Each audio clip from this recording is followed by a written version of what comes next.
Но, еве, јас не би имал повеќе од тоа што го кажува господинот Меджити и господинот Ганију да додадам, има вистина и многу скоро јавноста ќе дознае и некои други детали. Со други зборови, премиерот кажа дека Висар Ганију и Изет Меджити, кои што обвинуваа Данела Арсовска дека работи за ДУИ, дека ја дестабилизира државата, дека намерно ги напаѓа албанците и така натаму, практично Христијан Мицкоски кажа дека сите тие тези кои што ги имаат овие двајца, има вистина во нив и дека се во право. Данела Арсовска, која што излезе со документи, со факти и со докази, на терен ги фати живи, оние кои што градат на државно градежно земјиште. Данела Арсовска не е во право, Изет Меджити и Висар Ганију се во право. Висар Ганију беше повереник на Изет Меджити, тој е еден од најблиските соработници на Изет Меджити, човек на кој што Изет Меджити му ја практично даде во наследство општина Чаир.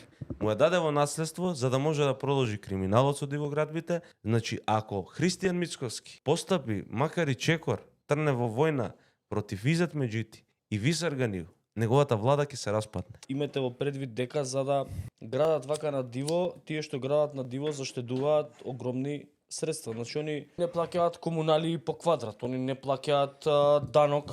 Да, ама буџетот оштетен за милиарди. Буџетот оштетен на 150 градби милиарди. Милиарди се упрашања Да. тука. Тоа е проблемот, затоа што тука има сериозни лични бизнис интереси, особено сега пред избори. Пари треба да се собираат, треба да се купуваат гласови, да се лаже народ и така.